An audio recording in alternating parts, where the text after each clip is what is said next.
같이 기도하시겠습니다.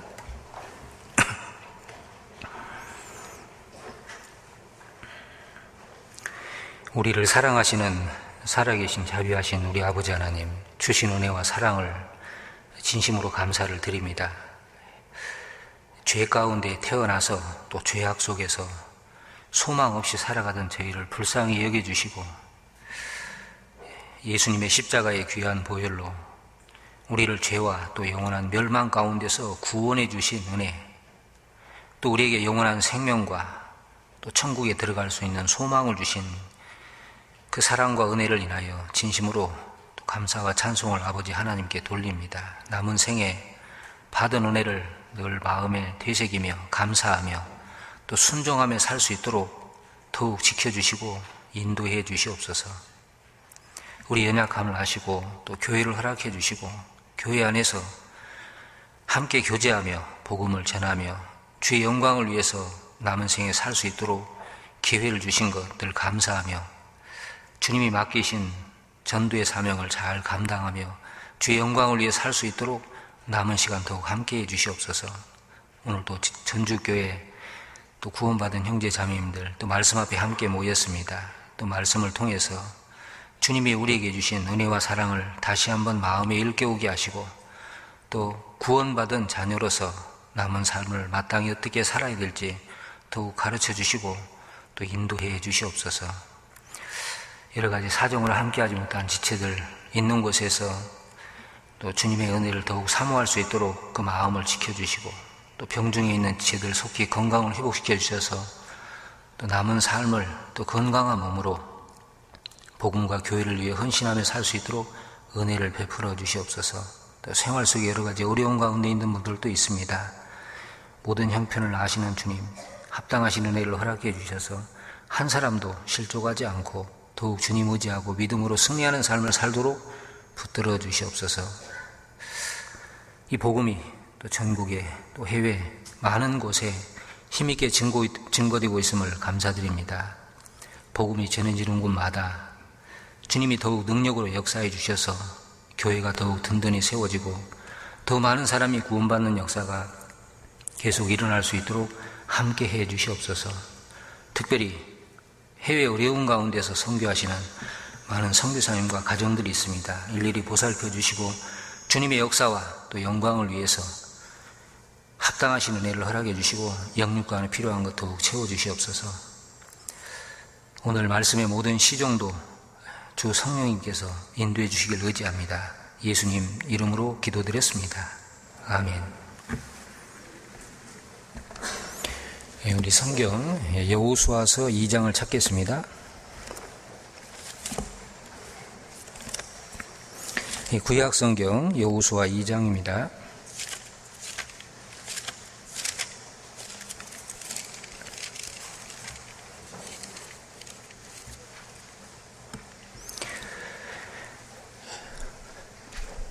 여호수아 2장 1절 말씀입니다.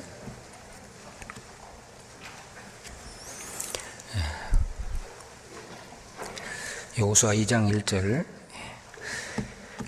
제가 읽겠습니다. 눈의 아들 여호수아가 시팀에서 두 사람을 정탐으로 가만히 보내며 그들에게 이르되 가서 그 땅과 여리고를 엿보라 하매 그들이 가서 라합이라는 기생의 집에 들어가 거기서 유숙하더니 코로나 이후에 전도리편은 이제 외부로 와봤지만 주일 설교는 처음 전주로 온 것 같습니다. 상당히 오랜만에 주일날 이렇게 설교 나온 건 전주가 처음인 것 같습니다. 감이 좀 떨어지려고 그럽니다. 어제 이제 도착하니까 담임 목사님께서 해외에서 왔다고 그러시더라고요. 맞습니다. 해외에서 왔습니다. 물 건너왔으니까요. 제주에 오시면은 제주가 좋습니다. 제주도 좋습니다. 제주는 좋습니다. 하여튼 제주 없으신 분은 제주에 오십시오. 제주에 많은 거 아시죠? 돌. 그래서 제주에 가서는 좋은 돌 보고 자연석이라고 선물 주면 안 됩니다. 그냥 들으면 다 거기는 작품이에요. 돌 많고. 그 다음에 뭐가 많죠? 바람. 그 다음에 여자. 남자도 많습니다. 제주도는. 요즘은 여자가 많은 게 아니라 렌트카가 많습니다. 돌, 바람, 렌트카 그런답니다. 정말 이렇게 다녀보면 뭐 10대 중에 한 6대는 거의 렌트카 정도, 굉장히 렌트카가 많습니다. 제가 사실 이제 다른 데 가서 뭐 이런 얘기 안 하는데, 특별히 전주교회니까 제주도 소식을 잠깐만, 제주교회 소식을 전하고 기도 부탁을 좀 하려고 합니다. 아시는 대로 제주도에는 이제 저희 제주교회를 포함해서 이제 서귀포 교회, 그 다음에 이제 제주 동쪽에 있는 제주 동북교회, 3개 교회가 이렇게 지금 복음을 전하고 있는데요. 제주도가 큰 섬입니다. 인구가 67만 정도 되거든요. 전주 인구가 65만인데 전주 인구보다 더 많습니다.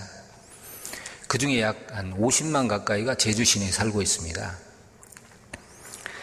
근데 이제 그동안 교회 자립 이후에 뭐 서귀포 자립시켜주고 또 동부도 자립시키고 꾸준히 복음을 전해왔는데, 혹시 다녀가신 분들은 아마 제주교회를 아시는데, 이제 위치상 시내에서 굉장히 이제 외곽에 있습니다.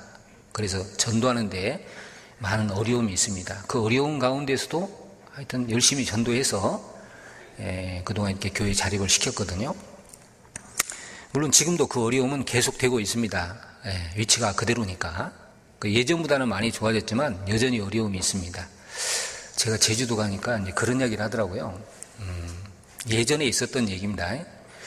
어떤 그 형제님이 이렇게 택시를 타고 교회에 들어오는데 중간에 택시기다가 딱 그만 간다 그러더래요. 워낙 산길로 이렇게 가니까 무서워가지고 자기 안 가겠다고 내리라고 그러더랍니다. 그 실제 내렸대요. 그 정도로 이렇게 외곽에 좀 있습니다. 그래서 이제 그 시내에 있는 사람들 전도하는데 굉장히 어려움이 많습니다. 지금도 그렇습니다. 그래서 이제 전도를 위해서는 좀 교회 자립이 필요하다 생각해서 이제 자립을 지금 계획하고 기도 중에 있습니다. 이 제주 지역을 보면 제주교회를 중심으로 볼 때, 제주교회 위치를 놓고 볼 때는 이제 공항이 있는 쪽을 신제주라고 합니다. 이제 새로 형성된 도시고, 그 다음에 이제 그 건너편이 구제주라 그럽니다. 예전에 형성된 도시고, 이제 거기서 좀 더 나아가면은 이제 그 삼양 화북이라는 지역이 있고, 더 나아가면 이제 조천 이렇게 돼 있거든요. 근데 이제 그 삼양 화북 구제주 이쪽에서 퇴근 시간에 교회당 들어오려면 1시간 반 정도 걸립니다. 거리는 멀지 않은데 차가 너무 이렇게 막혀가지고, 뭐 제주도도 차가 많지만은 이제 관광객이 들어와서 뭐 퇴근 시간에, 지금은 평일날 낮에도 차가 밀리는 그런 상황입니다. 그래서 이제 전도립회 하면은 아무리 빨리 출발해도 뭐 이렇게 일찍 들어오기 어려운 그런 상황이어서, 구원받은 식구들만 있으면은 뭐 괜찮겠지만 이제 전도를 위해서는 이제 자립이 꼭 필요하다, 이제 그런 이제 의논을 하고 이제 자립을 하기로 계획을 했습니다. 그래서 구제주 지역, 이제 그러니까 제주도로 말하면 중심입니다. 거기가 시청이 있는 그곳에 지금 이제 건물을 하나 이렇게 매입하기로 계약을 했습니다. 그래서 내년 2월에 그걸 비워주고 리모델링해서 이제 한 달 정도 리모델링하고 이제 그쪽에 있는 식구들이 나가서 교회 자립을 하기로 했거든요. 이제 그리고 이제 삼양 화북이라는 지역은 더 먼 곳입니다. 그쪽에 한 개의 구역이 있는데 거기도 이제 자립을 계획하고 지금 장소를 알아보고 있습니다. 그래서 3개 구역이 한 교구인데 한 명단은 한 100여 명 정도 됩니다. 그런데 뭐 식구들이 왔다 갔다 하는 것은 뭐 할 수 있지만 그쪽에 있는 사람들을 데려오고 교제에 붙이는 데는 너무 어려움이 많아서 이제 자립을 꼭 해야 되겠다, 이제 그런 계획을 갖고 진행을 하고 있습니다. 근데 이제 그동안 자립에 대한 이야기가 많이 나왔습니다. 해야 된다고. 그런데 이제 교회가 너무 어려웠기 때문에 필요성은 느꼈지만 이제 계속 이렇게 좀 미뤄왔던 그런 상황입니다. 물론 지금도 뭐 상황은 좋지는 않습니다만, 여러분 제주도에 관광 오신 분들은 굉장히 좋잖아요, 그죠? 왜냐하면 이제 놀러 왔으니까 좋은 겁니다. 근데 막상 거기 사는 사람들은 생활이 힘듭니다. 특별히 공무원 아니고는요, 이 도시, 이 시 자체가, 섬 자체가 관광객 위주의 그런 형성이기 때문에 오는 사람들은 놀러 다니니까 좋아 보이지만 막상 사는 사람들은 굉장히 어렵습니다. 다이어트 하는 사람이 제일 싫어하는 계절이 언제인지 아세요? 여름이랍니다, 여름. 왜 여름을 싫어하겠어요? 예? 비 많이 와서.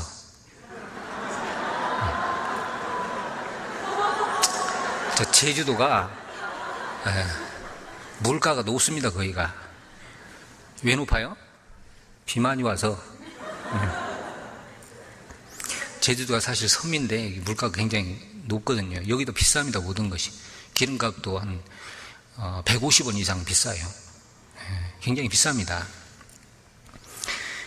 거기 사는 형제 자매들도, 이 제주도 형제 자매들도 생활이 어렵거든요. 근데 이제 본인들도 어렵지만은 이 전도를 위해서는 희생을 감수하고 꼭 자립을 해야 되겠다. 이제 그렇게 마음들 먹고 지금 이제 한 곳은 장소를 계약하고 진행 중에 있고 또 한 곳은 알아보고 있습니다. 사실 오늘 제가 이제 이 말씀 드리는 것은 이제 기도 부탁을 좀 드리려고 합니다. 많은 식구가 있고 좋은 장소에 있으니까 이게 뭐 생활의 어떤 불편을 좀 못 느낄 수 있는데 제주도는 그렇지 않거든요. 굉장히 생활들이 어렵고 뭐 건물도요. 저희가 계약한 건물이 25년 된 건물입니다. 그런데도 굉장히 비쌉니다. 집값이 서울 집값이에요. 그래서 실제 형제자매들이 너무 어려운데 그래도 전도를 위해서는 꼭 필요하다 해서 이제 지금 진행 중에 있습니다. 우선 기도 부탁을 기도를 좀 해주시고요. 꼭 잘 될 수 있도록. 이거 장소 찾는데도 거의 1년 걸렸습니다. 하나 계약하는데. 또 한 군데 찾는데도 지금 시간이 많이 걸리고 있는데요. 기도해 주시고, 그리고 더 중요한 문제는 혹시 좀 관심이 이렇게 마음이 있으시면 물질적 후원을 개인적으로 좀 부탁을 드리겠습니다. 그것이 더 중요합니다. 왜냐하면은 말만 가지고 되는 건 아니잖아요. 실질적으로 뭐가 이렇게 희생이 돼야지. 그래서 혹시 해외 선교한다 생각하고 나도 좀 해야 되겠다 하는 분들은 제주교로 연락을 주시면은 많은 도움이 되겠습니다. 꼭 기도 부탁드리겠습니다. 이 마지막 달에 제가 처음 주일 설교는 사실 처음 나왔거든요. 근데 이 전주에 보내신 이유가 뭐겠습니까? 하여튼 전주교회만 믿고 한번 진행을 잘 해보랍니다.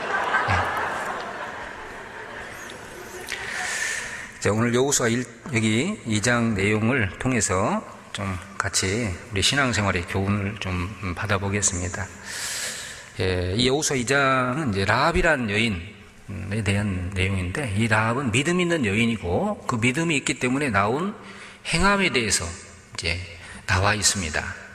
그래서 우리가 구원을 받았고 믿음이 있는데 믿음 있는 사람으로서 어떤 행동이 나와야 되는지 이제 그걸 여기서 이제 좀 교훈을 받을 수 있습니다. 이제 아시는 대로 이 라합은 이제 여리고성에 살고 있었습니다. 여리고성은 이스라엘 백성들이 애굽에서 나온 이후에 광야 통과하고 가나안 땅 정복할 때 첫 번 무너뜨린 성입니다. 그래서 이제 여리고성은 이제 이스라엘 백성들이 이제 그 하나님의 능력으로 무너뜨린 성인데 이제 멸망할 성이었잖아요. 장망성입니다. 근데 그 안에 이제 이 라합이라는 여인이 이제 살고 있었고 여호수아가 보낸 두 정탐꾼을 잘 영접을 해서 자신의 생명을 건질 뿐 아니라 또 자기 가족들의 생명을 건진 여인입니다. 그리고 이 라합은 하나님을 향한 믿음을 끝까지 지킨 사람입니다. 그래서 히브리서 11장에 라합의 이름이 기록되어 있잖아요. 믿음으로 라합은 정탐꾼을 평안히 영접하여 순종해서 순종치 않는 자와 함께 멸망치 않았다. 라합은 믿음이 있었기 때문에 여호수아가 보낸 정탐꾼을 영접했다라고 말씀했습니다. 자, 그리고 라합은 마태복음 1장에 예수님의 족보에 그 이름이 올라갑니다. 참 이방 여인으로서 믿음을 가졌을 뿐만 아니라 그 이름이 예수님의 족보에 올라간다고 하는 것은 뭐 그 더 큰 영광이 없겠죠. 자, 이 라합은 분명히 이방인이고 멸망할 성에 살고 있었습니다. 저주받을 운명이었습니다. 그런데 하나님의 은혜와 믿음으로 그 운명을 극복하고 그리고 믿음을 지킴으로 하나님 앞에서 정말 귀하게 쓰임받은 영광스러운 인생이 된 여인이 바로 라합입니다. 우리가 좀 생각해 볼 교훈받을 부분이 사실 우리도 이제 장망성에 살고 있는 겁니다. 그렇잖아요? 이 세상은 장망성이에요. 영원히 있을 게 아니고. 자, 우리도 아담 안에서 저주받을 인생이었습니다. 영원히 멸망할 인생인데 이제 그리스도의 은혜와 또 하나님의 사랑으로 우리가 구원을 받고 영생을 얻고 그리고 우리 이제 다른 영혼들을 건지는 그런 삶을 살고 있잖아요. 그리고 이제 라합을 통해서 하나님 우리에게 교훈하시는 것은 우리가 믿음을 끝까지 지키기를 원하시는 거죠. 성경에 보면은 이제 그 이름이 당연히 히브리서 11장에 그 이름이 기록돼야 되는데 기록 안 된 사람들, 솔로몬, 사울 같은 사람. 시작은 거창했지만은 끝이 안 좋았기 때문에 기록이 안 됐습니다. 하나님 우리에게 원하시는 것은 그 전도서 7장 4절에 보면 7장 5절인가 보면 일의 끝이 시작보다 낫고 그런 말씀 있잖아요. 끝이 좋아야 되잖아요. 시작이 아무리 화려했더라도 끝이 안 좋으면은 하나님 원하시는 모습이 아닙니다. 끝을 잘 마무리해야 됩니다. 올 한 해도 우리가 얼마 안 남았는데 시작을 어떻게 했든 그거보다도 이제 남은 시간을 어떻게 잘 마무리하느냐 그것이 더 중요하지 않습니까? 자, 그리고 이제 이 이름이 예수님 족보에 올라간 걸 통해서 우리도 라합처럼 구원을 받았을 뿐만 아니라 믿음을 지키고 살면 영광스러운 인생이 된다는 것을 이제 모형으로 보여주고 있는 겁니다. 자, 우리가 이제 여호수아, 모세, 다윗 이런 훌륭한 신앙의 위인들은 그러니까 그분들은 충분히 그럴 수 있다고 생각할 수 있습니다. 근데 이 라합은 이방 여인이었고 여자잖아요. 자, 그럼에도 이렇게 정말 귀한 인생이 됐는데 그래서 이걸 통해서 우리는 좀 마음의 어떤 도전을 받을 수 있습니다. 우리도 구원을 받고 큰 일은 안 할지라도 하나님 앞에서 합당하게 살아가면 라합처럼 귀하게 쓰임도 받을 뿐 아니라 영광스러운 인생이 될 수 있다는 것을 모형으로 보여주고 있는 겁니다.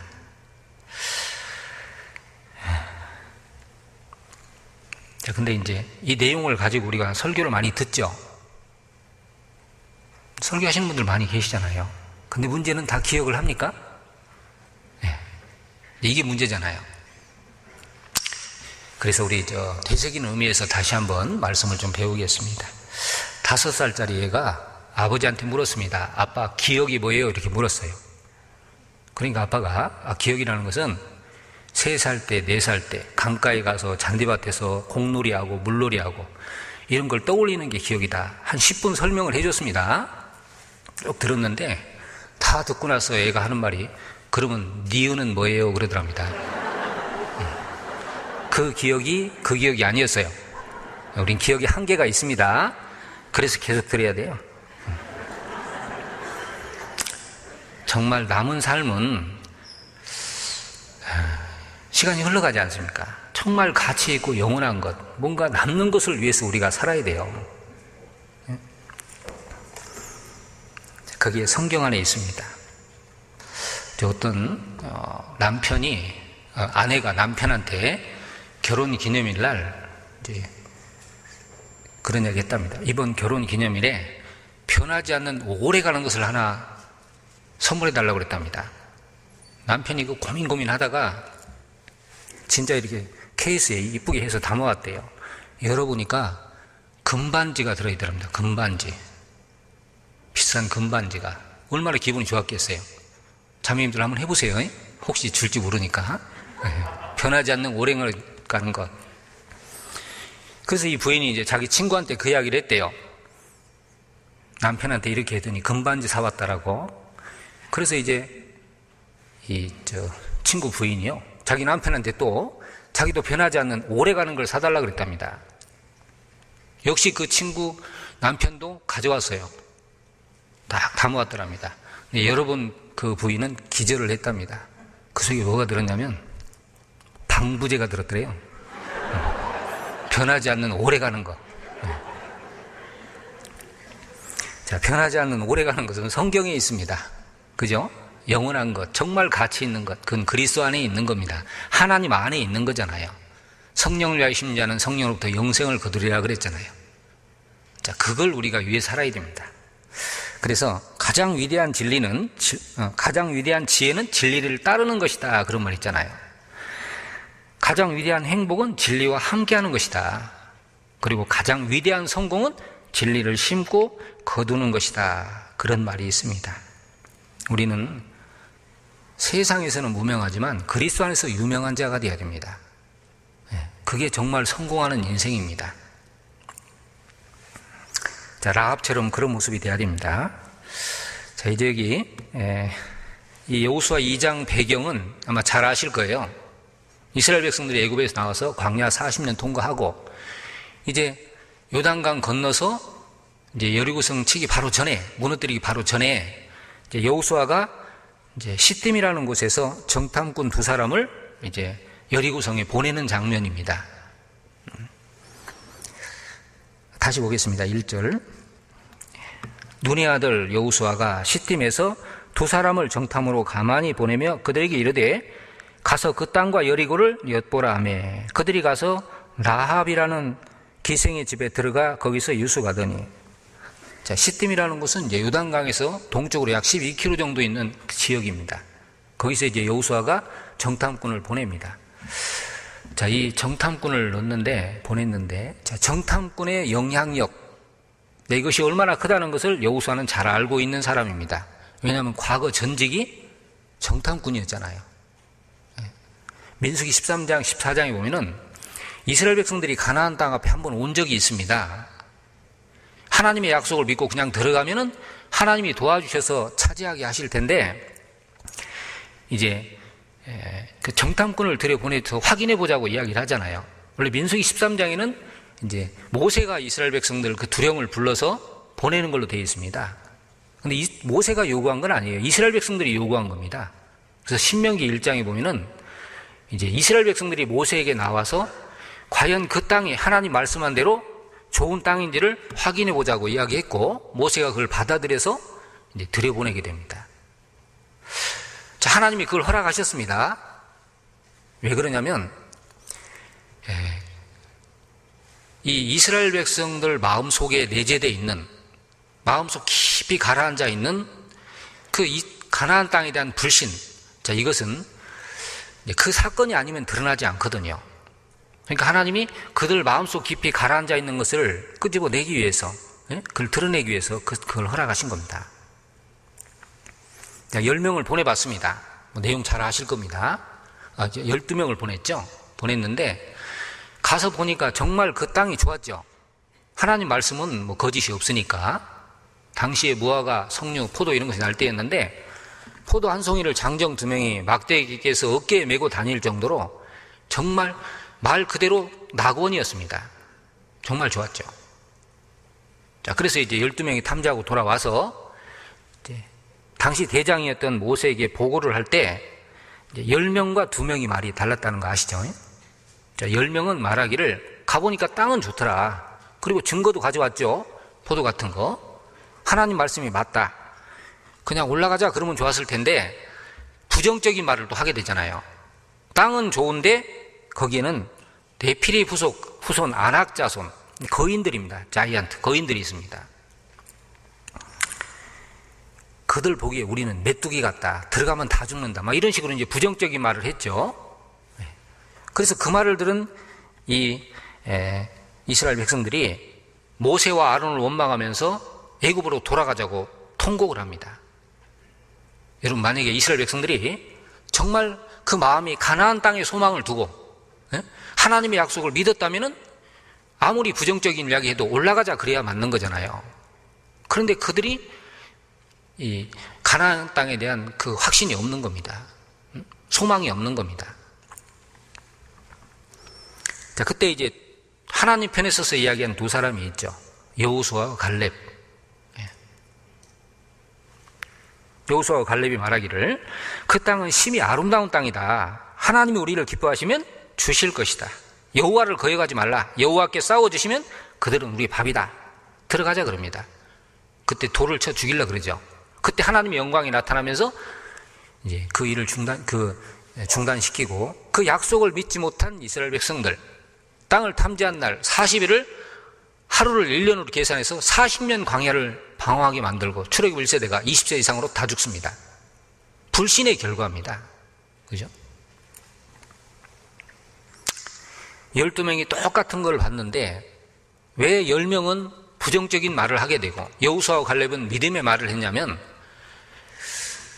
잘못 본 게 아닙니다. 정확히 봤습니다. 그러나 10명은 보이는 대로 본 거죠. 보이는 것만 본 겁니다. 여호수아와 갈렙은 믿음의 눈이 있었죠. 육신적으로 바라보면 땅은 좋은데 그 백성이 너무 강해서 도저히 이길 자신이 없어 보이는 겁니다. 그러나 여호수아와 갈렙처럼 믿음의 눈으로 보면은 그 백성이 아무리 강할지라도 성이 견고하고 요새가 견고하다 할지라도 하나님이 함께 해주시면 이길 수 있다. 그게 믿음의 눈이잖아요. 결국 여호수아와 갈렙 두 사람만 이제 가나안 땅에 들어갔습니다. 자, 그래서 우리가 이제 그걸 통해서 교훈을 받을 것이 이제 이 10명의 정탐꾼이 한 말이 이스라엘 백성들의 마음을 낙감시키고 애굽으로 돌려놨잖아요. 그런 것처럼 우리가 함께 교제하는 형제 자매들에게 어떤 말을 하느냐에 따라서 마음이 하나님께로 향할 수도 있고 반대로 세상으로 향할 수도 있고 내 말이 영향을 미치고 있는 거잖아요. 특별히 앞에 일하는 사람들은 더더욱 그렇습니다. 그래서 가만히 생각해 보세요. 내가 형제 자매들의 신앙을 세우는 말을 할 것인지 아니면 무너뜨리는 말을 할 것인지. 그리고 우리 집에서 일어나는 교회 안에 일어나는 여러 가지 일을 볼 때 여러분 이스라엘 백성이 이 가나안 땅을 차지하는 것은 우리가 신앙생활의 영적 싸움을 모형으로 보여준 겁니다. 그것이 과거만 그렇게 있고 끝난 게 아니라 지금도 복음이 전해지고 신앙생활하는 데는 어려움은 항상 있는 겁니다. 그런 어려움 앞에서 10명처럼 단지 보이는 것만 보고 마음을 낙담시키는 말을 할 것인지 아니면은 그 어려움을 주시고 어려움 너머에 함께 하시고 어려움을 통해서 우리에게 뭔가 복을 주시려는 하나님을 보시고 정말 믿음을 세우는 말을 할 것인지 그건 우리 각자 생각을 해봐야 된다고 봅니다. 자, 여기 이제 여호수아가 두 정탐꾼을 이제 여리고성에 집어넣습니다. 그런데 이 두 정탐꾼이 누구 집에 가게 되냐면 이제 라합이란 여인 집에 가게 됩니다. 근데 이것은 여호수아가 의도한 건 아닙니다. 두 정탐꾼도 의도한 게 아니죠. 요즘 말로 내비게이션 켜서 찾아간 게 아닙니다. 여호수아가 이런 여인이 있으니까 찾아가라 그런 것도 아닙니다. 그런데 기가 막히게 라합 집에 딱 들어갔죠. 그러니까 이제 우리가 이걸 통해서 알 수 있는 것이 자, 여호수아와 두 정탐꾼, 이스라엘 백성들은 정복 전쟁을 하기 위해서 성을 정탐하기 위해서 보냈지만 사실 하나님 편에서는 더 큰 계획이 있었습니다. 그게 뭐냐면 라합과 그 가족을 구원하기 위한 하나님의 계획이 있었던 거죠. 여호수아도 몰랐지만 두 정탐꾼도 몰랐지만 하나님은 라합을 구원한 계획을 가지고 보낸 겁니다. 자, 이런 것을 우리가 이제 섭리라 그러잖아요. 섭리. 우리 편에서는 우연히 이루어진 것 같아도 하나님의 계획 속에 되어지고 있는 겁니다.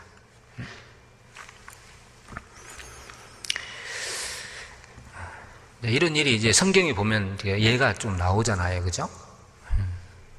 사무엘상 17장에 보면은 이제 다윗과 골리앗 싸움에서 보면 이제 블레셋 그 대장이었던 장군이었던 골리앗이 나와서 이제 막 이스라엘 백성들 욕하고 하나님을 욕하고 있었잖아요.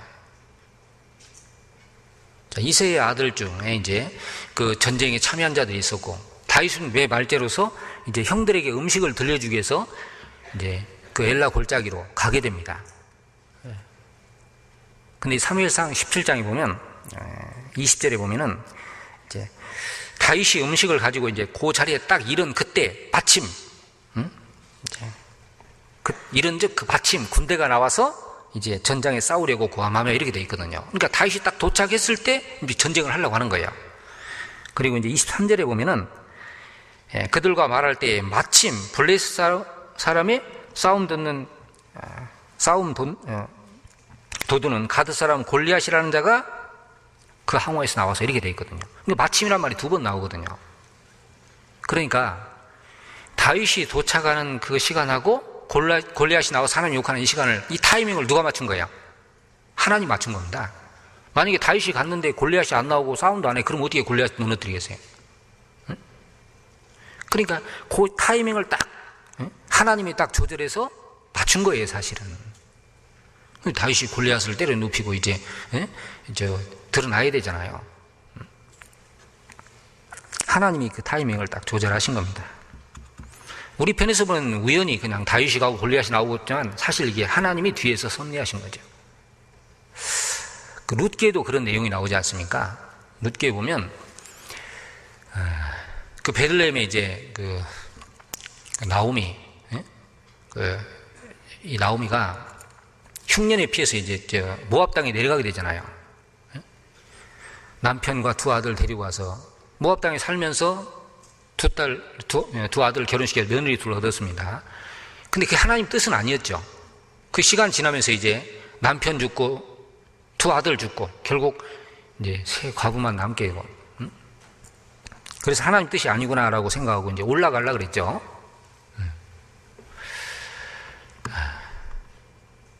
근데 이제 이 나오미가 2 며느리에게 내가 지금 올라간들 뭐 자녀를 낳아서 주겠느냐, 뭐 내가 간다고 무슨 집이 있냐 소망이 있냐 아무것도 없다, 너네는 모압 땅에서 요즘 말로 팔자 고쳐라, 그랬죠. 큰 며느리 오르바는 이제 그래도 처음에는 뭐 가겠습니다 했지만은 돌아가라 그러니까 그냥 자기 민족으로 돌아갔습니다. 근데 둘째 며느리 룻은 이제 아주 단호한 결심을 했죠.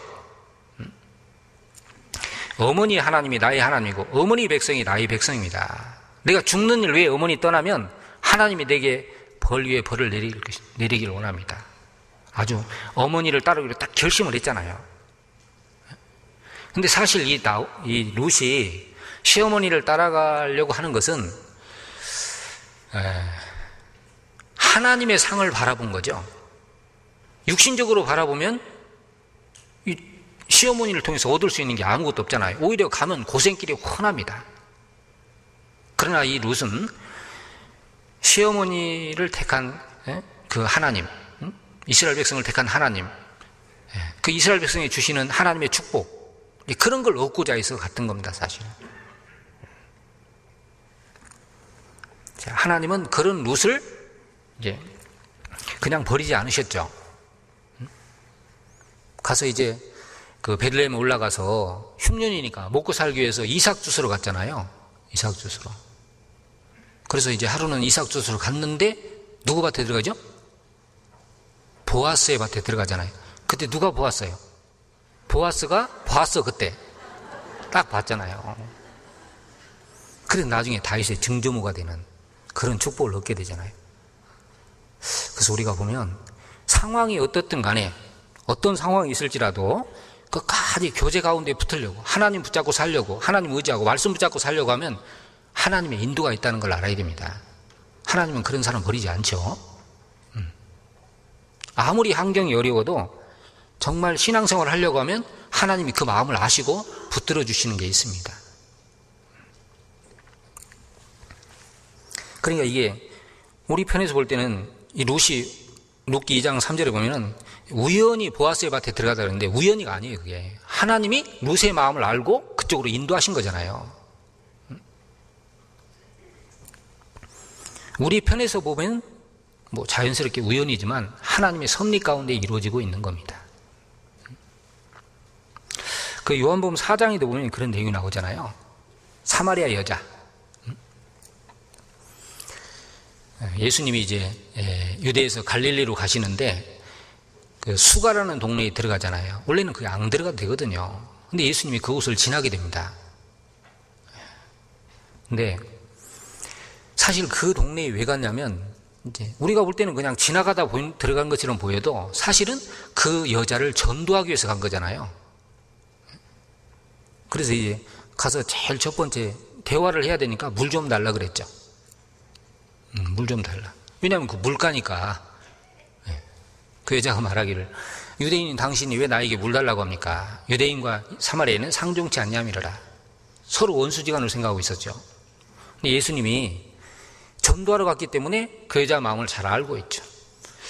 내게 물 좀 달라는 이와 하나님의 선물이 무엇인지 알았다면 네가 내게 구했을 것이다. 이 물을 먹는 자는 다시 목마르지만 내가 주는 물을 먹는 자는 영원히 목마르지 아니하리라. 그 여자는 하나님의 선물, 예수님이 누군지 별로 관심이 없습니다. 관심이 어디예요? 영원히 목마르지 아니하리라. 왜냐하면 늘 물 떨어와야 되니까 목마르지 않는 물이 있다는데 거기에 귀가 탁 뜨인 거죠. 그래서 이런 물을 내게 주사 나를 이곳에 물길로 오지도 않게 하고 목마르지도 않게 하옵소서. 갑자기 예수님이 이제 남편 이야기를 딱 꺼내잖아요. 남편 데려와라 그럽니다. 난 남편이 없습니다. 만약에 예수님이 너 왜 거짓말해 그러면 여자는 도망가 버리죠. 예수님 정말 지혜로우신 분이잖아요. 내 말이 맞다. 너 남편 5이 있었지만 지금 있는 남편도 내 남편 아니다. 여자가 깜짝 놀랐습니다. 한 번도 만난 적이 없는데 자기 모든 걸 알고 있잖아요.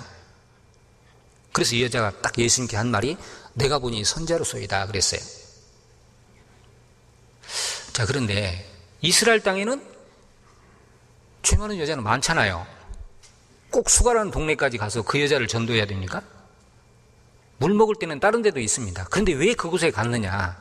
자, 이 여자가 예수님이 선지자라는 것을 알아보고 첫 번한 질문이 있죠. 질문이 뭐냐면 이제 이렇게 물어봤잖아요. 이제 물어볼 말이 있다는 거예요. 질문했습니다. 우리 조상들은 이제 이 산에서 예배를 하고 당신들의 말은 예루살렘에서 예배를 해야 하나님 받으신다고 하는데 어디서 예배를 해야 하나님 받으십니까? 그렇게 질문을 하게 되잖아요. 그 여자가 말한 이 산이라는 것은 이제 거리심산, 이제 모세가 축복을 선포한 산입니다. 그래서 사마리아인들은 그 산에서 예배를 해야 하나님 받으신다 그러고,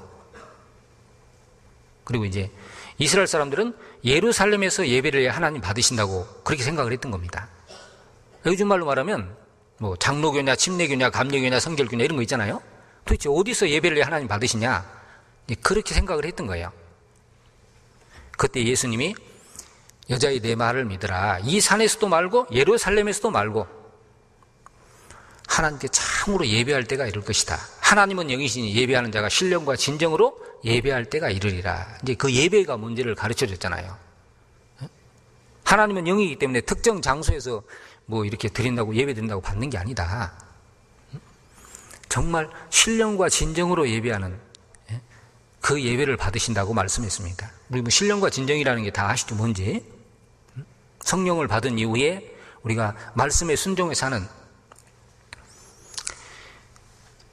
이 교회 생활, 가정 생활, 직장 생활, 학교 생활, 이 모든 것이 다 예배입니다. 그리스도인에서 합당하게 살아가는 모든 것이 예배. 성도로서 정상적인 생활하는 모든 것이 예배잖아요. 특별한 장소에 이렇게 모여서 어떤 이렇게 하는 예배가 그게 아니고요. 그걸 예수님이 말씀해 준 겁니다. 그러니까 예수님이 우연히 가는 것처럼 보여도 예수님이 우연이 아니라는 거예요.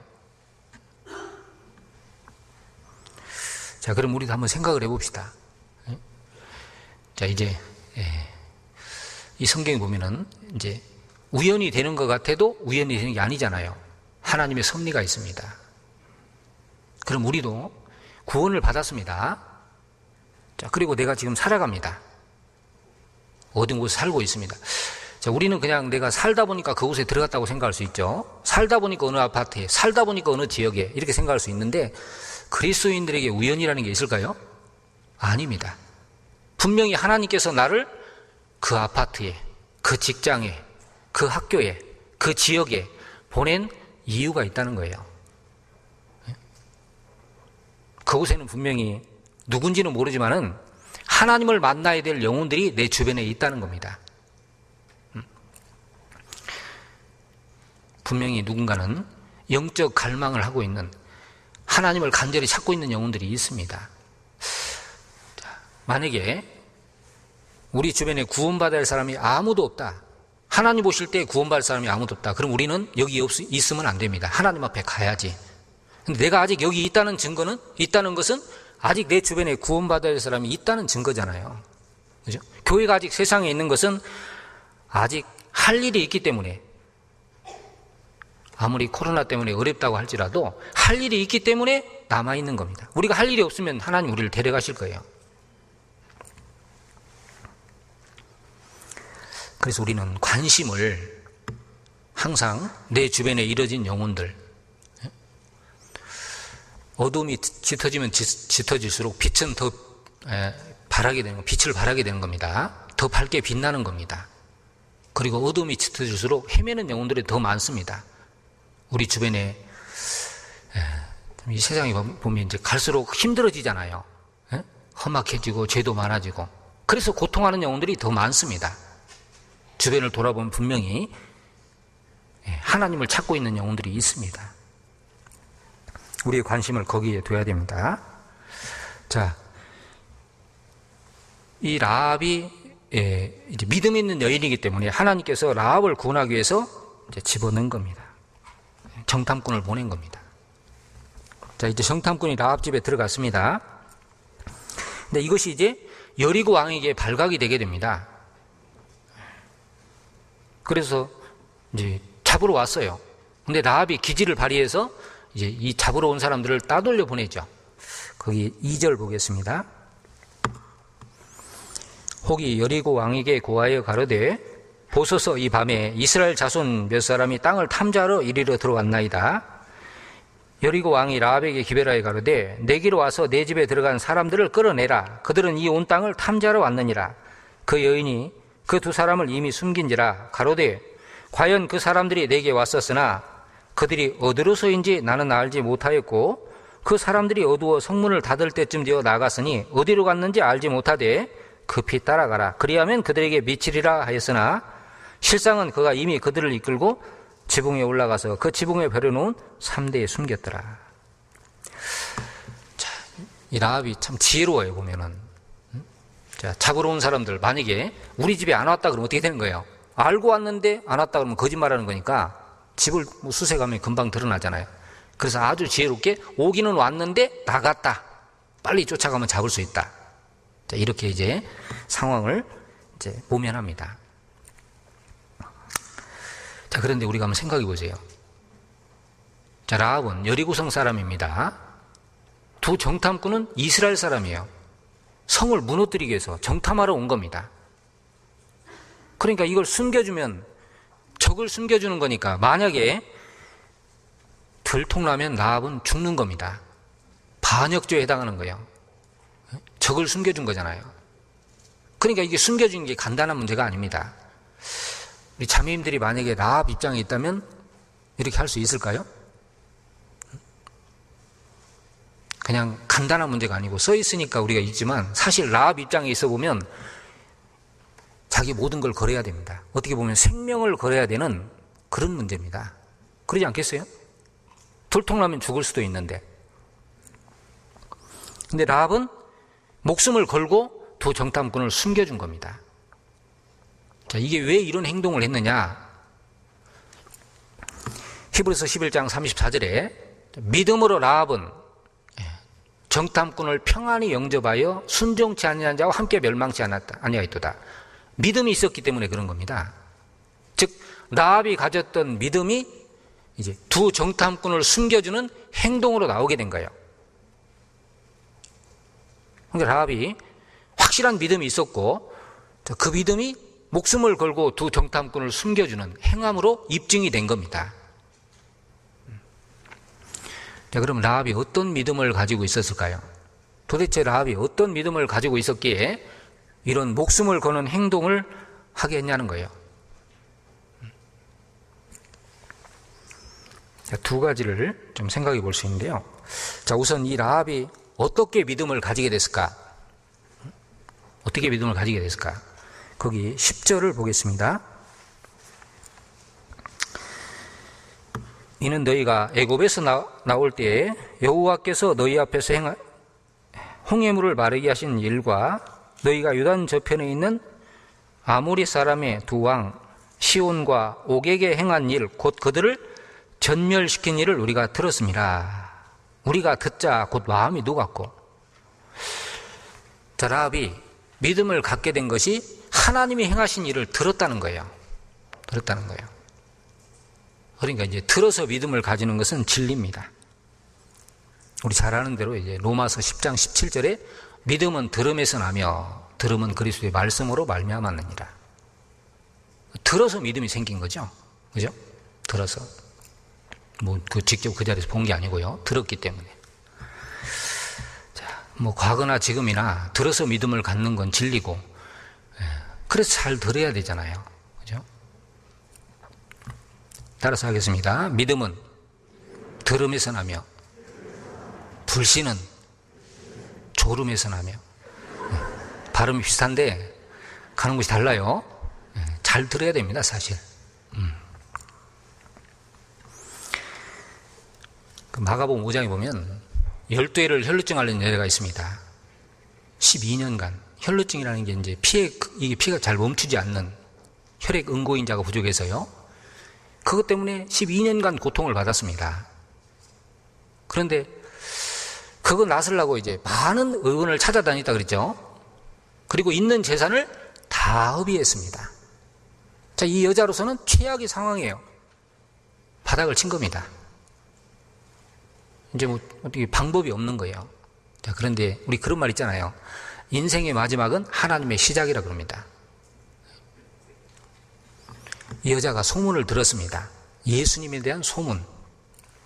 죽은 자를 살리고 병자를 낫게 하고 안전뱅이를 이렇게 세우고 귀머거리 귀를 열어주고 여러 가지 이적 행하는 소문을 듣고 여자가 이제 그분이라면 내 병을 낫을 수 있다. 믿음을 가지게 됐잖아요.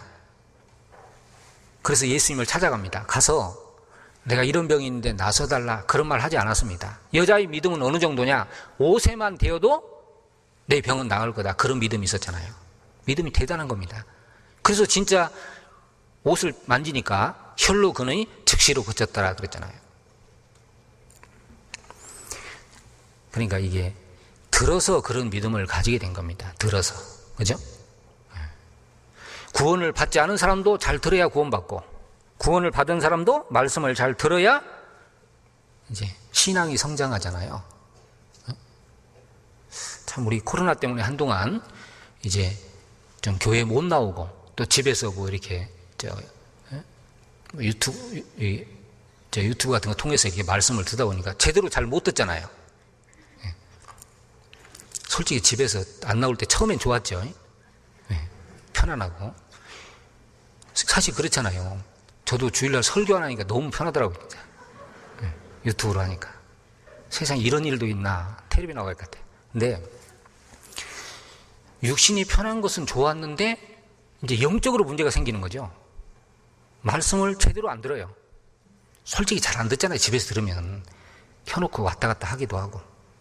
전주는 안 그러는데 죄송합니다. 제 경험을 이야기하는 것 같아가지고. 그래 이제 말씀을 안 듣다 보니까 영적으로 힘이 빠지는 거죠. 예? 그래서 처음엔 좋았는데 이제 시간이 흐르면서 어때요? 다시 모였으면, 다시 나왔으면. 그래서 이렇게 조금이나 나오니까 얼마나 감사해요. 자, 이 듣는 것이 중요합니다. 어떤 교회에요. 전사님이 이제 결혼을 했답니다. 어떤 교회 그 아가씨하고요. 결혼했는데, 이제 결혼할 때 이 아가씨가 뭐라고 하냐면, 뭔 상자를 하나 가져왔대요. 절대 결혼 생활 중에 이건 열어보지 말라고. 그래서 이제 전사님이 도대체 뭔데 열어보지 마라. 그러고 이제 궁금했어요. 그 10년을 살았습니다. 근데 이제 그 부인이 나갔을 때 몰래 한번 열어봤대요. 그랬더니 그 속에 뭐가 있냐면 계란 8개 돈 238만 원 들었더랍니다. 별것도 아닌데 열어보지 말라고 했다고. 그래서 이제 부인이 돌아왔을 때 내가 보니까 별것도 아닌데 왜 그러냐, 왜 열어보지 말라고 그랬더니 부인이 그 보지 말라니까 왜 봤냐고 그러더래. 그 뭐냐고 하는 말이, 당신이 설교할 때 졸리면 내가 계란을 하나씩 넣어놨다고. 그러니까 이 전무사님이 너무 좋았어요. 왜? 10년 동안 8개니까 8번밖에 설교를 안 졸게 했다는 거잖아요. 얼마나 기분이 좋았겠어요. 그럼 이 돈은 뭐냐 그랬더니 계란 판돈. 죄송합니다. 저의 잘못입니다. 다 조는 사람은 제가 졸린 겁니다.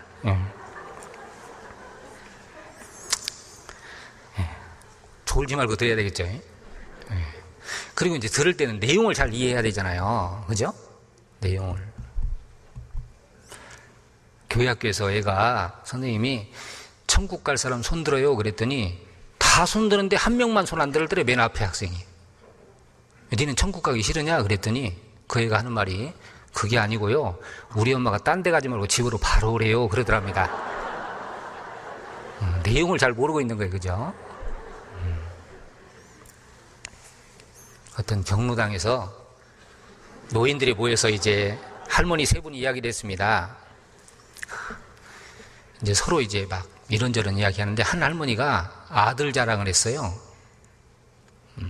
우리 아들이 이번에 그 불만이 나는 BMW 팔고 벤츠 세단을 샀다고, 너무 좋다고 막 자랑을 했습니다.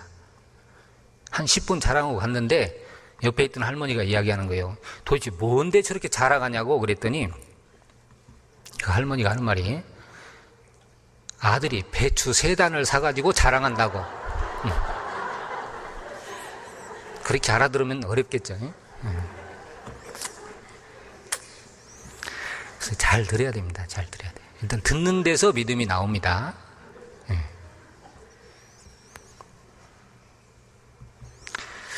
자, 그러면 이제 라합이 들어서 가졌던 믿음이 어떤 믿음일까요? 자, 여기서는 이제 2가지를 생각해 볼 수 있습니다. 2가지를. 첫째는 뭐냐면 이제 이 가나안 땅을 하나님이 이스라엘 백성에게 주셨다는 믿음이 있었어요. 또 하나는 이스라엘 백성을 선택하시고 가나안 땅 앞에까지 인도한 여호와만이 참신이다. 그런 믿음이 있었습니다. 자, 여호수아 2장 보겠습니다. 2장 8절 9절입니다.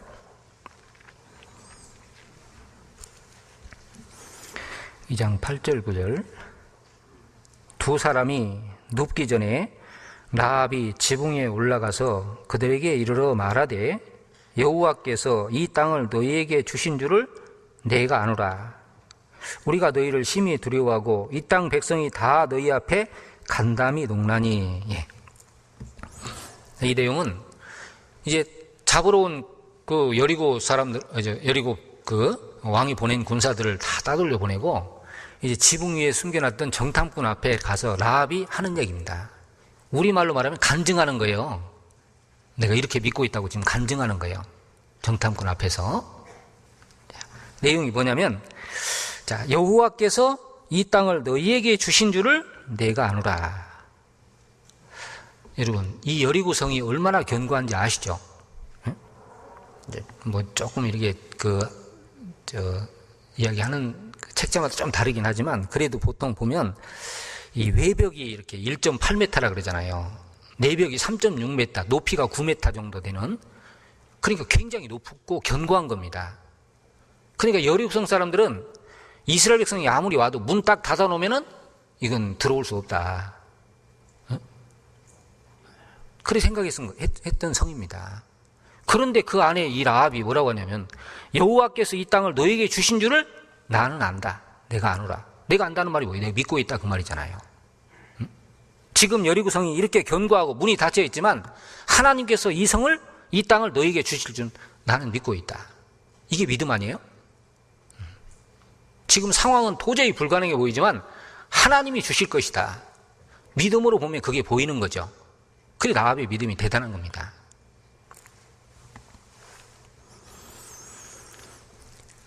라합의 믿음대로 됐죠. 실제로 성이 무너지고 이스라엘 백성이 차지했잖아요.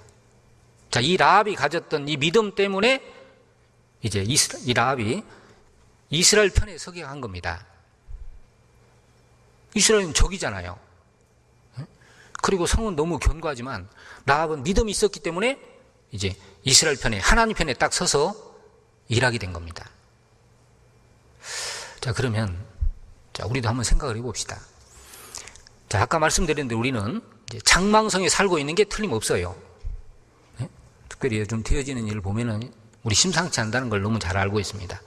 피부로 와닿지 않아서 그렇지 되어진 일을 보면 성경의 마지막을 이루고 있는 것이 틀림없습니다. 정말 장망성입니다.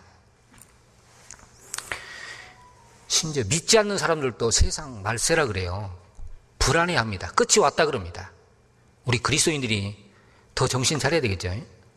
자, 그럼 우리는 이제 머지않아 하나님의 모든 계획이 다 이루어지고 복음이 다 전파되면 주님이 재림하셔서 우리를 데려가시고 그리고 환란이 내려진 후에 지상의 그리스도인들 함께 오셔서 그리스도의 왕국, 천년왕국을 이루실 것을 우리는 믿고 있습니다.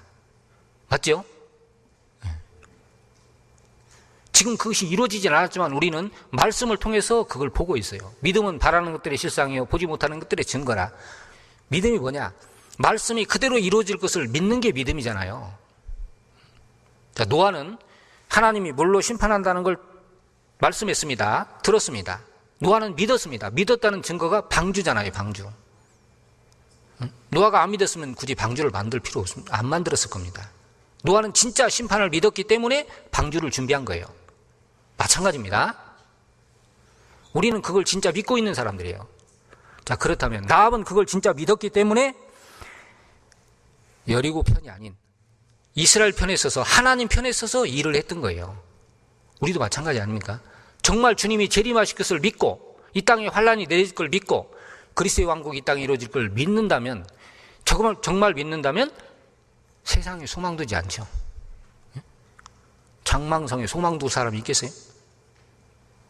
우리는 믿음의 눈을 떠서 에베소 1장에 있는 것처럼 마음 눈을 밝히사 그 부르심의 소망이 무엇이며 그 기업 안에서 영광의 풍성이 무엇인지를 봐야 마음 눈을 믿음의 눈을 더욱 밝혀야만 그게 보이는 거잖아요.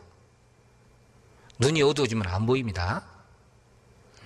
그래서 라오디게아 교회처럼 모든 것이 부족하고 부유해서 부족한 것이 없다고 했지만 하나님이 보실 때는 가련하고 눈멀고 벌거벗고 비참한 상태에 있었습니다.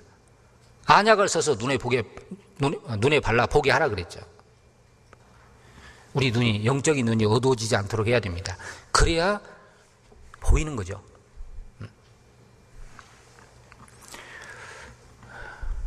롯처럼 아브라함을 떠나면 자꾸 세상이 보이는 거죠. 세상이 좋아 보이잖아요. 애굽 땅 그 소돔 고모라가 애굽 땅과 같이. 자, 우리는 지금 그것이 당장 이루어지진 않았지만 성경에 하나님이 말씀하셨고 우리는 그 말씀이 그대로 이루어질 걸 믿습니다. 그게 믿음이고, 자, 그렇게 살아가는 사람은 하나님 편에 서게 되고 하나님 일을 하게 되는 겁니다.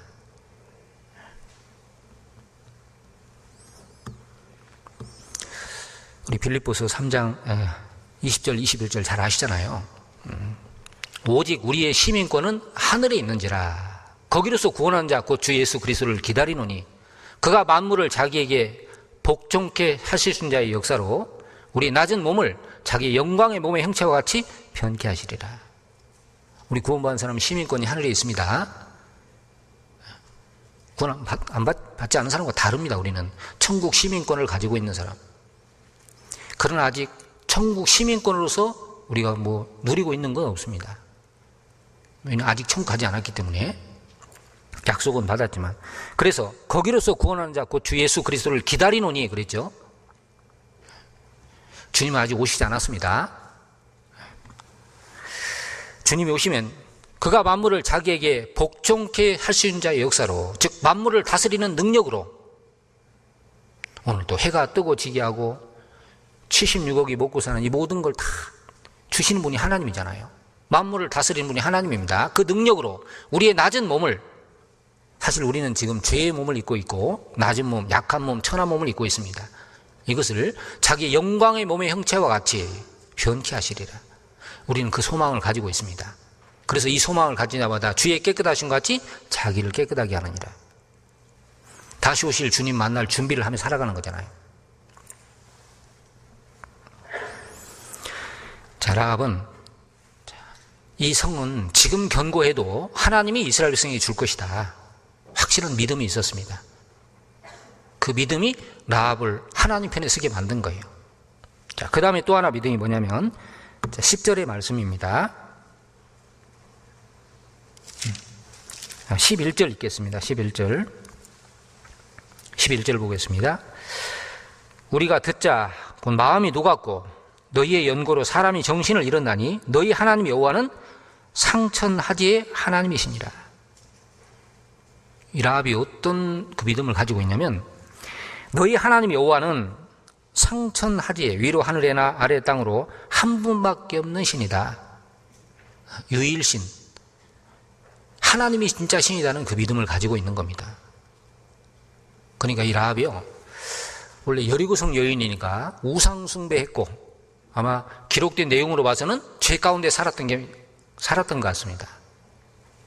그런데 여호와가 참 신이라고 하는 참 이런 신앙을 갖고 있잖아요. 왜냐하면 10절에 아까 읽은 대로 이스라엘 백성이 애굽에서 나와서 홍해를 건넌 사건, 광야 통과한 사건, 두 민족을 박살내고 건너오는 사건, 이런 얘기를 들으면서 이 라합이 참 지혜로웠던 것 같아요. 왜냐하면 상식적으로 생각해 볼 때 어떻게 바다가 갈라지겠어요? 그리고 그 강대한 애굽에서 이스라엘 나오는 것도 참 기적이고, 그리고 이제 광야를 통과하는 것도 기적이고, 군대도 없는 민족이 그 두 민족, 아모리 민족, 시온 왕, 옥, 이 두 민족을 박살내는 이런 걸 보면서 라합은 이스라엘 배후에 하나님이 역사하고 있다, 그걸 안 거잖아요. 꼭 우리가 하나님 믿는 것, 아는 것처럼요.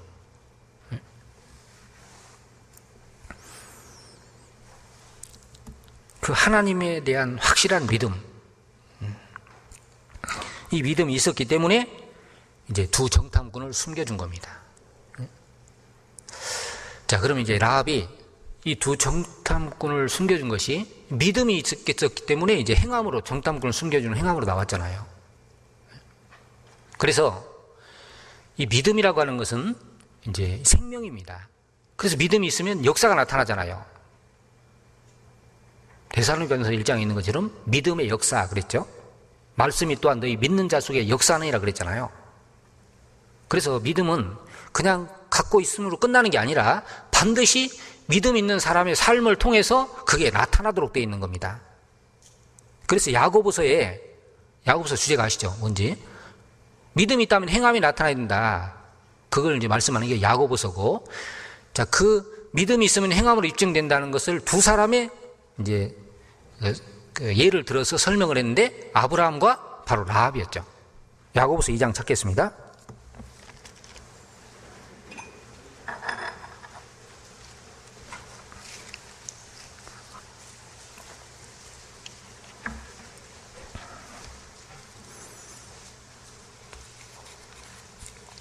신약성경 야고보서 2장 20절부터 제가 읽겠습니다.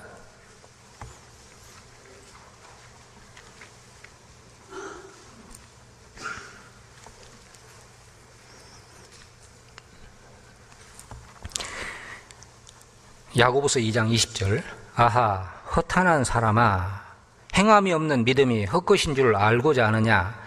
우리 조상 아브라함이 그 아들 이삭을 제단에 드릴 때에 행함으로 의롭다 하심을 받은 것이 아니냐?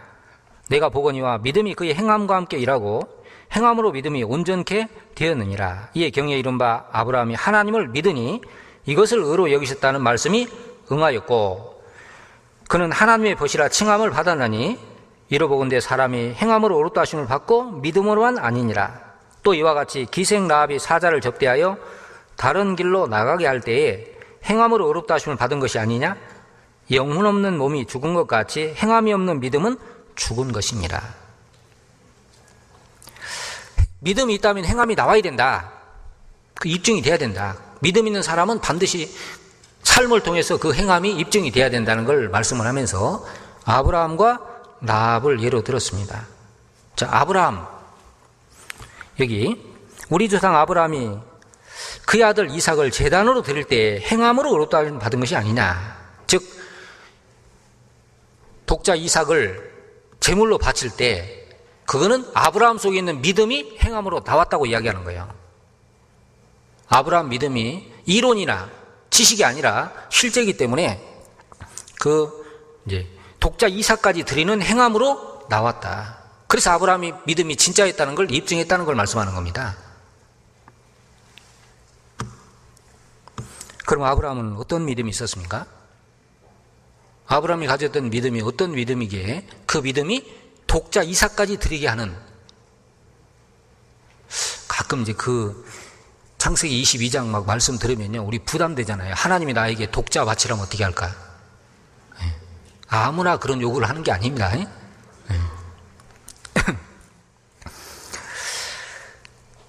자, 아브라함은 이제 두 가지 믿음을 이제 말씀드릴 수 있습니다. 아브라함이 가졌던 믿음. 자, 첫째는 이제 하나님이 약속을 반드시 이룰 것이라는 믿음이 있었죠.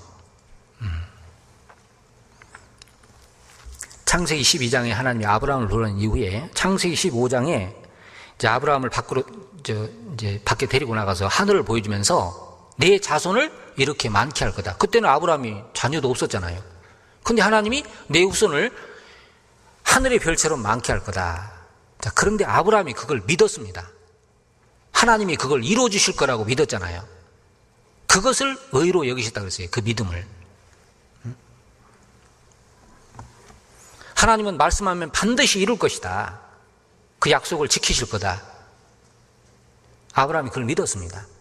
그러니까 이게 아브라함이 자녀가 많은 상황에서 이렇게 그런 상황에서 말씀했으면 좀 이해가 되는데 지금 자녀가 없잖아요. 이때는. 그런데 그 말씀을 딱 했을 때 아브라함이 믿은 겁니다. 하나님이 이루어 주실 거다. 그게 믿음입니다. 그러니까 우리가 지금 상황이 어떻든 간에 성경 말씀은 하나님이 말씀하면 반드시 이루신다. 그 말씀을 붙잡고 살아가는 게 믿음이잖아요. 의인은 믿음으로 살리라. 그게 사실은 말씀을 믿고 살아가는, 말씀을 의지하고 믿고 살아가는 게 의인의 삶이잖아요. 자, 그 다음에 또 하나, 이제 아브라함이 가졌던 믿음이 뭐냐면, 이제 부활의 믿음입니다. 즉, 이제 창세기 22장에 가서 하나님이 아브라함에게 내 독자 이삭을 모리아산에 데려가서 제물로 바치라 그랬어요. 아브라함은 주저하지 않았습니다. 우리 생각에는 자녀를 바치라는 게 이해가 안 되잖아요. 근데 아브라함은 주저하지 않았습니다.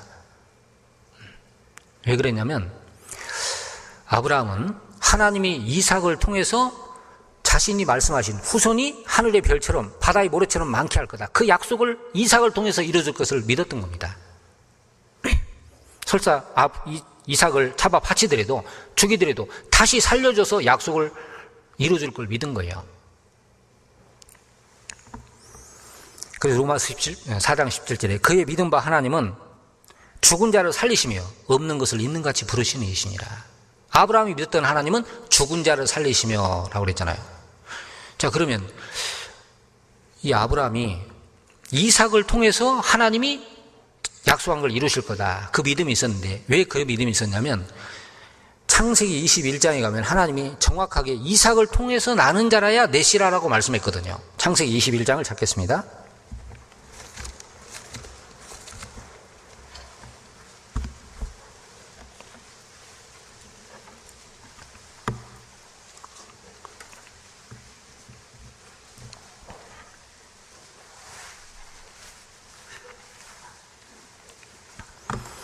창세기 21장 12절입니다.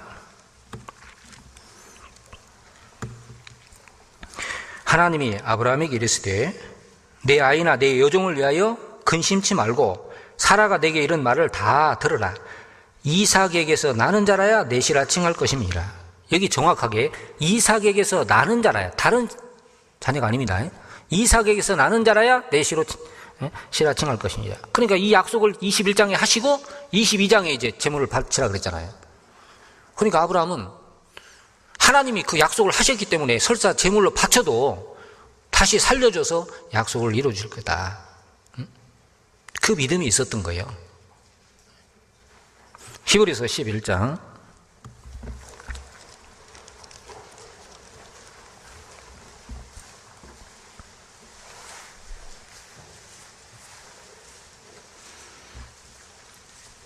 히브리서 11장 17절입니다. 아브라함은 시험을 받을 때에 믿음으로 이삭을 드렸으니 저는 약속을 받은 자로되 그 독생자를 드렸느니라. 저에게 이미 말씀하시기를 내 자손이라 칭할 자는 이삭으로 말미암으리라 하셨으니 저가 하나님이 능히 죽은 자 가운데서 다시 살리실 줄로 생각한지라. 비유컨대 죽은 자 가운데서 도로 받은 것이니라. 자, 하나님이 약속을 하셨고 이삭을 통해서 이제 자손을 줄 거다고 약속했고, 그러니까 아브라함이 어떤 생각을 한 거예요?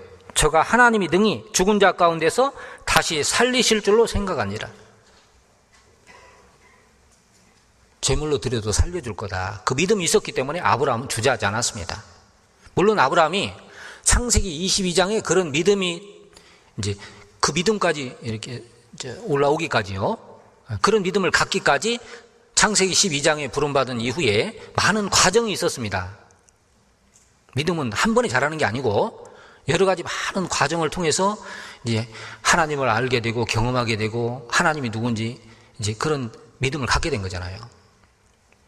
그러니까 이런 시험을 아무나 하는 게 아니라 그런 믿음이 있어야 하나님이 또 시험도 해요. 자, 어쨌든 이 아브라함은 이런 믿음이 있었기 때문에 독자 이삭이라도 하나님이 제물로 바치라고 했을 때 과감하게 딱 드렸잖아요. 그 믿음이 나온 거예요. 믿음이. 그 행함으로 나온 겁니다. 그래서 이 아브라함의 믿음이 독자 이삭을 드림으로 온전케 됐다. 진짜라는 게 입증이 됐다는 말씀입니다. 자, 그 다음에 또 하나, 라합을 들었잖아요. 기생 라합이 사자를 접대하여 다른 길로 나가게 할 때 행함으로 흡담 받은 것이 아니냐. 즉, 이 라합의 믿음이 정탐꾼을 영접하는, 사자를 영접하는 그걸 통해서 진짜 믿음이다. 그게 입증이 됐다. 그 말입니다.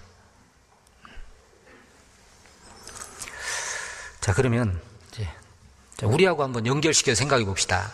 자, 우리는 구원을 받았다고 하잖아요. 우리는 진짜 믿음이 있다고 이야기합니다. 우리는 교회 다니는 사람, 종교 생활, 그죠? 기독교인 그럽니다. 우리는 그리스도인, 진짜 구원을 받았다고 말합니다. 그럼 그걸 우리는 뭘로 입증할까요? 네? 물론 말이 또 맞아요. 간증을 잘 해야 됩니다. 말이 맞아야 돼요.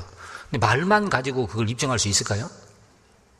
내가 받은 믿음이 하나님께로 온 믿음이다.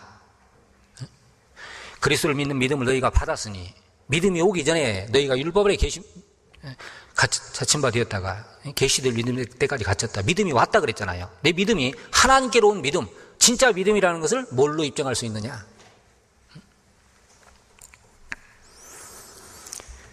어떤 5살짜리 애가요, 말을 기가 막히게 잘합니다. 못 얻는 말이 없어요. 말하면 입은 시집 보내야 돼. 얼마나 말을 잘하는지. 그 옆집에 놀러 갔어요. 옆집 아주머니가 너는 어떻게 말을 잘하냐. 말 못하는 것보다 낫죠. 말을 정말 잘한다고. 근데 얘가 하는 말이 우리 엄마가 좋은 말을 많이 해줬어요. 그래요. 그랬답니다. 참 너네 엄마 훌륭하다. 도대체 무슨 말을 해줬길래 그렇게 말을 잘하냐 그랬더니 우리 엄마가 좋은 말을 많이 해주는데요. 좋은 말 할 때 밥 먹어. 좋은 말 할 때 신발 신어. 좋은 말 할 때 옷 입어. 좋은 말을 많이 해줬대. 네, 많이 해줬죠. 좋은 말은. 말은 잘합니다. 근데 이제 말로 잘해야 되지만 간증도 정확해야 되지만 그것만 가지고 우리가 사실 내가 받은 믿음이 진짜다. 진짜라면은 내 삶을 통해서 그게 입증이 돼야 되잖아요. 누가복음 17장입니다.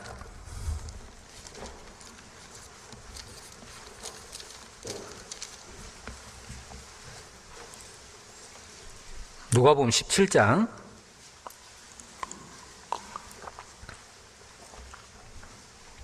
5절 6절입니다.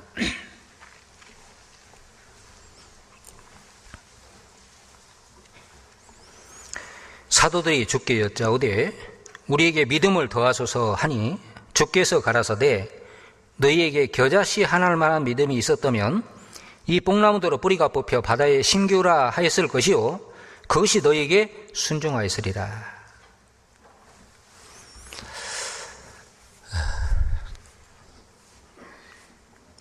예수님 말씀에 사도들이 믿음을 더해달라 그러니까 겨자씨 하나만 믿음이 있다면 뽕나무 뿌리 뽑아다 바다에 심기라면 그게 숨겨진다. 그렇게 대답을 하셨습니다. 물론 이제 믿음이 있어서 뽕나무 뿌리 뽑아다 바다에 심은 사람은 아직 없습니다. 근데 여기 예수님이 이 말씀을 해주신 것은 이제 두 가지 의미가 있죠. 첫째는 제자들은 믿음이 좀 있다고 생각을 한 거예요. 3년 반 예수님 따라다니죠. 말씀 들었죠. 이적을 봤죠. 좀 믿음이 있다고 생각한 거예요. 근데 사실 예수님 볼 때는 믿음이 하나도 없었습니다. 예수님 못 박힐 때 다 도망갔잖아요. 잡힐 때. 한 사람 예수님 팔고 베드로는 3번 부인하고 나머지 다 도망갔습니다.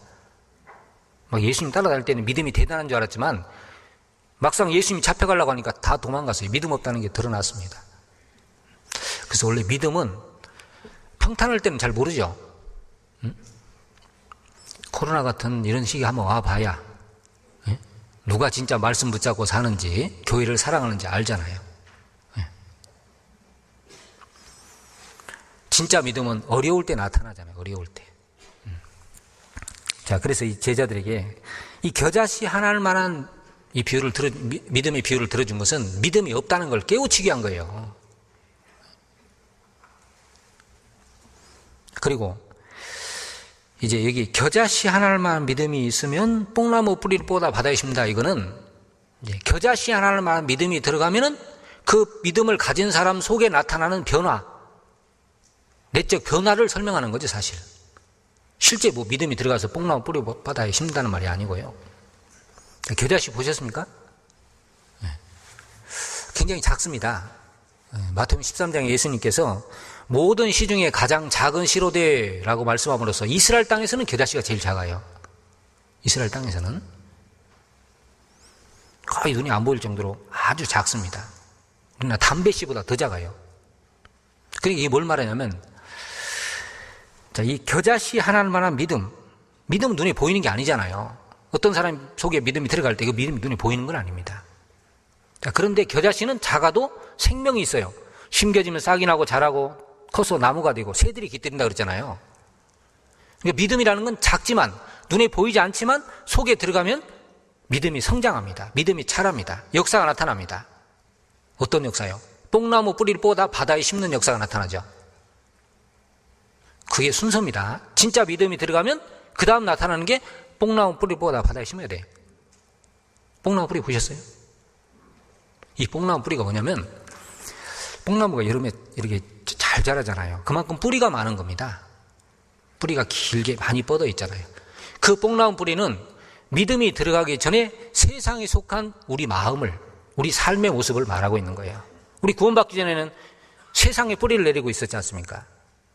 소망이, 계획이, 목적이, 구하는 모든 것이 다 땅에 거였어요. 등이 굽어서 하늘을 못 보는 사람처럼 전부 땅 보고 살았습니다. 맞잖아요. 아닌가? 대답을 안 하시네. 다 세상에 가지고 살았습니다. 거기에 목적을 두고 살았습니다. 그것이 어떻게 뽑힙니까? 종교 생활한다고 뽑힙니까? 교회 좀 다닌다고? 아닙니다. 고행한다고 뽑히는 게 아니에요. 세상에 속한 그 인간의 마음은 누구도 못 뽑습니다. 그래서 이제 우리 전주교회 안에도 혹시요, 그런 분이 없으리라고 생각을 하지만 이제 가정의 평화를 위해서 나오시는 분이 있을 수 있어요.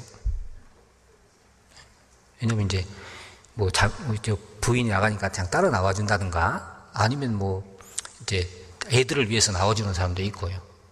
그런데 진짜 구원을 받지 않으면, 믿음이 안 들어가면 마음은 안 바뀝니다. 그래서 평범할 때는 잘 모르죠. 근데 어떤 신앙적인 무슨 문제가 주어지면 그때 딱 그게 드러납니다. 아니라는 것이. 전주교회는 그런 분이 없으리라고 생각을 하지만요. 진짜 믿음이 들어가지 않으면, 구원받지 않으면, 거듭나지 않으면 마음은 안 바뀌잖아요. 종교생활을 외적으로 앉아서 예배에 참석한다고 겉모습은 바뀔지 몰라도 속은 안 바뀌어요. 그러나 어떤 결정적인 계기가 되면 딱 드러납니다, 그게. 자, 이 뽕나무 뿌리, 그 세상에 속한 마음, 계획, 세상에 대한 계획, 세상을 향하는 마음, 그거는 세상에서 바꿀 수 있는 게 아닙니다. 믿음이 들어가야 돼요, 믿음. 믿음이 딱 들어가면은 마음이 바뀌잖아요. 거듭나면 마음이 바뀌잖아요. 철저하게 육신적인 사람이 하나님의 사람으로, 철저하게 세상적인 사람이 이제 하나님의 사람으로 바뀌어갑니다. 물론 시간에 어떤 바뀌는 모습에 좀 그런 차이는 좀 있지만, 그러나 확실히 구원받으면 달라지는 게 있습니다.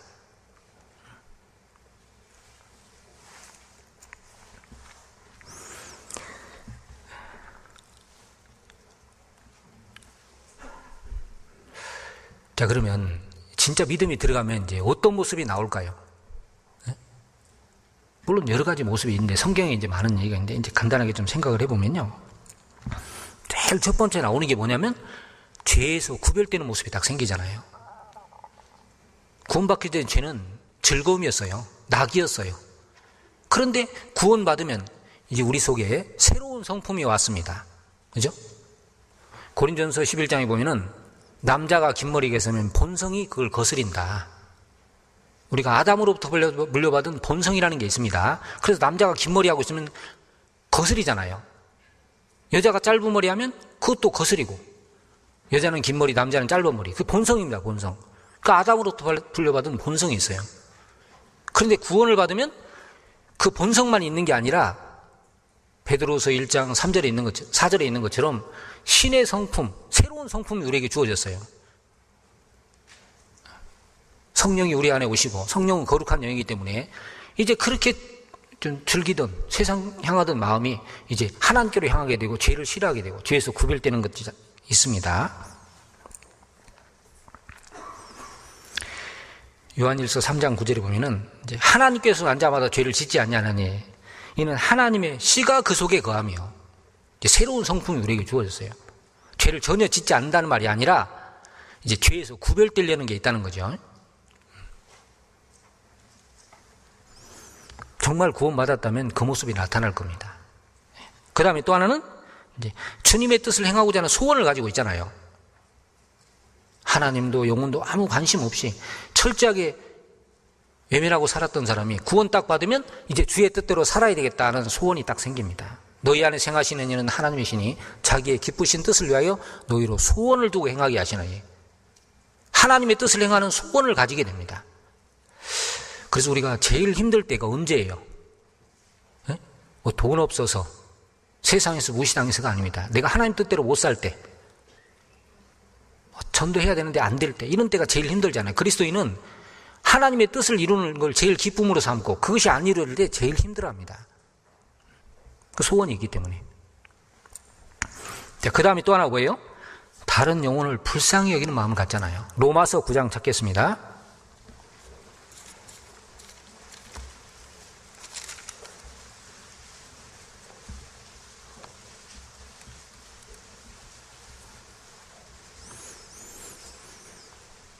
로마서 9장 1절로 3절입니다.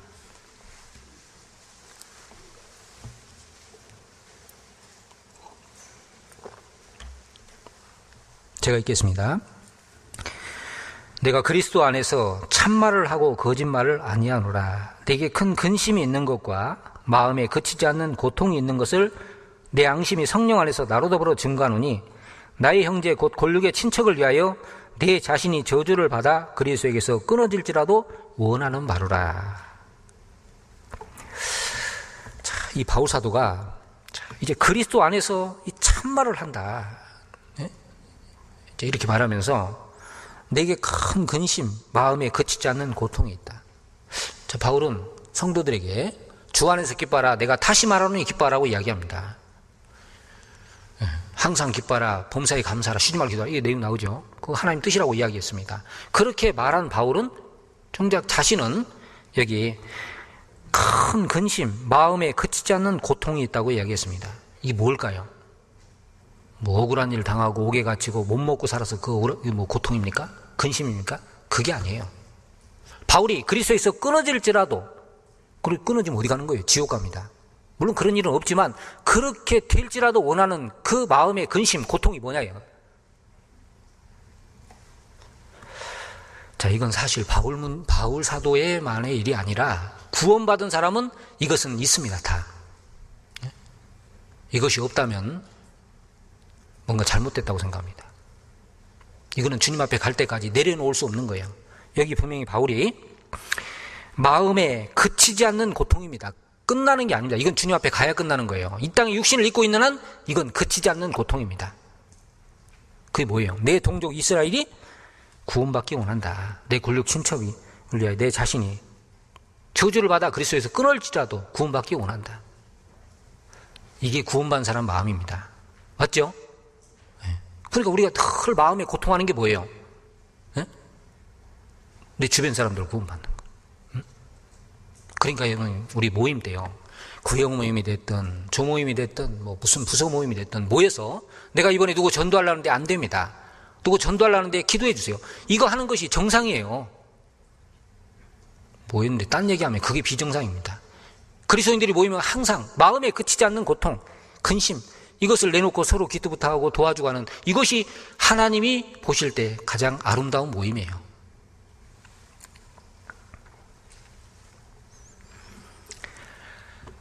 제가 예전에요, 어떤 우리 다른 지역에 있을 때 우리 자매님이 50대 초반에 그 여자 전도사 한 분을 데려왔습니다. 침례교 전도사입니다. 딱 데려왔는데 상담을 하는데 그분이 저한테 뭐라고 하냐면, 이 교인들은 참 이상하다고, 왜 그렇게 사람을 귀찮게 하냐고 막 말씀드리라고 한다고. 그러냐고. 근데 제가 이제 이렇게 쭉 물어봤거든요. 침례교 신학을 배워가지고요, 뭐 하나님 계신 것은 말할 것도 없고, 뭐 죄인, 영원한 속죄, 그 이후에 뭐 징계받고 뭐 다 고범죄, 뭐 부지중에 짓는 죄 딱 설명을 하는데 얼른 딱 보면 구원받은 것 같아요. 근데 제가 그랬습니다. 전사님은 배웠지 믿는 건 아닌 것 같습니다. 무슨 소리예요? 그러더라고요. 제가 그랬습니다. 전사님 생각해 보십시오. 정말 이걸 믿는다면 어떻게 이야기하는 걸, 전하는 걸 이상하게 생각합니까? 하나님 살아계시고 영혼이 있고 성경이 사실이고 죽음 건너 심판이 있고 천국 지옥이 진짜 있는데 그걸 확실히 믿는다면서 왜 입 다물고 계십니까? 그걸 전하는 게 정상입니까? 안 전하는 게 정상입니까? 대답을 하고 가만히 땀만 흘리고 계시더라고요. 전사님은 배웠지 믿는 건 아닌 것 같습니다. 고린도전서 4장에 보면은 내가 믿는 거로 또한 말하노라. 우리 같은 믿음의 마음을 가졌으니 믿는 거로 또한 내가 말하노라. 믿기 때문에 말하는 거 아니냐. 왜 믿는다고 하면서 전하는 걸 이상하게 생각하고 전할 생각 안 하냐고. 제가 그랬더니요, 대답을 안 하시고 하여튼 기분 나빴는데 그 다음에 안 왔어요. 안 오기는. 응? 근데 그건 맞지 않습니까? 여러분, 그걸 다 알고 믿고 있는데 전하는 게 정상입니까? 안 전하는 게 정상입니까? 전하는 게 정상이잖아요. 바울은 이걸 그치지 않는 고통으로 이야기했고 그리스도에서 끊어질지라도 원하는 바라고 이야기를 했는데, 똑같은 믿음을 가졌는데 전할 생각이 아무 없다. 다른 영혼 불쌍히 여기는 거 없다. 그 말이 됩니까? 우리가 해외 선교 왜 합니까? 우리 한 번도 얼굴 본 적 없잖아요. 그러나 우리는 같은 믿음을 가졌기 때문에 그곳의 영혼들도 동일하게 하나님 사랑하시기 때문에 전하기를 원하는 거잖아요. 내가 작은 물질이라도 희생해서 그곳에 가서 희생이 돼서 그들이 구원받았으면 하는 그런 마음으로 하는 거 아닙니까? 같은 믿음이 있기 때문에. 그런 마음으로 제주 자립하는 데 좀 도와주십시오. 네.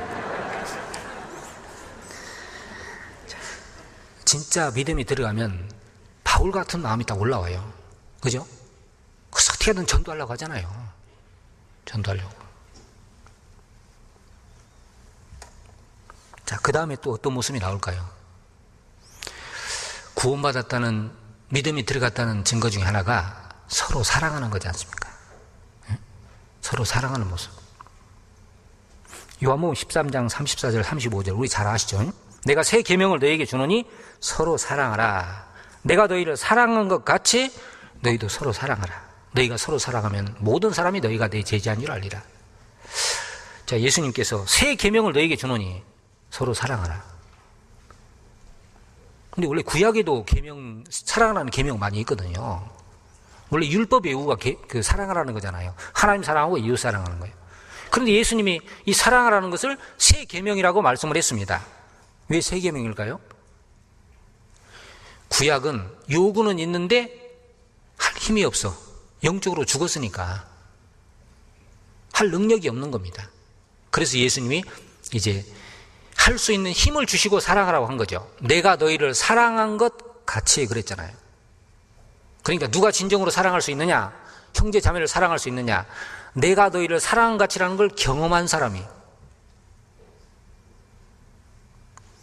에베소 4장 32절에 하나님이 그리스도 안에서 너희를 용서하신 같이 너희는 서로 용서하라 그랬죠.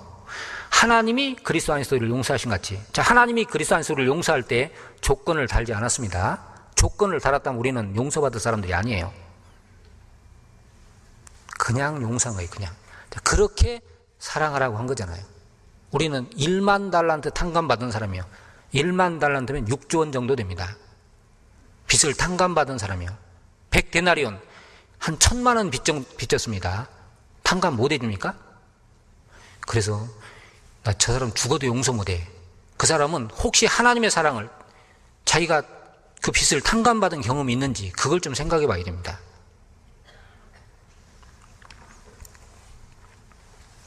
정말 구원받았다면 사랑하는 모습으로 나타납니다.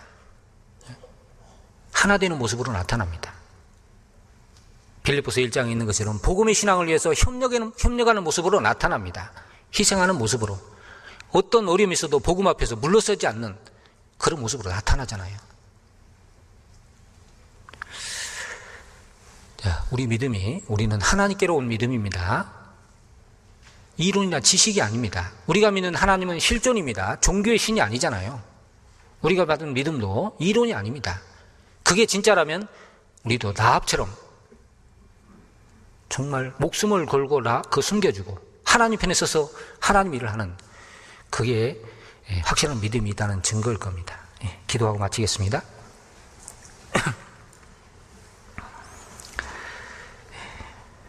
아버지 하나님 감사합니다. 계획하신 역사의 마지막 때 구원을 받고 또 부족하고 연약하지만은 교회 안에서 주의 역사에 참여하며 쓰임받을 수 있도록 함께해 주시는 것을 감사합니다. 나머지 삶을 구원받은 자로서 합당한 모습으로 살고 또 주님이 우리에게 맡기신 전도의 사명을 잘 감당하며 주의 역사와 영광을 위해서 온전한 모습으로 살 수 있도록 도와주시옵소서. 우리가 받은 믿음이 하나님께로 온 것이라는 것을 우리의 삶을 통해서 나타내 보일 수 있도록 늘 우리 마음과 생활을 주님이 다스려 주시고 인도해 주시옵소서. 우리도 얼마 남지 않았습니다. 마지막 남은 시간을 주님 안에서 신앙 안에서 잘 마무리할 수 있도록 지혜로운 삶을 살도록 도와주시옵소서. 이후에 나머지 모든 시간들 주님께서 함께해 주시기를 온전히 의지하며 예수님 이름으로 기도드렸습니다. 아멘.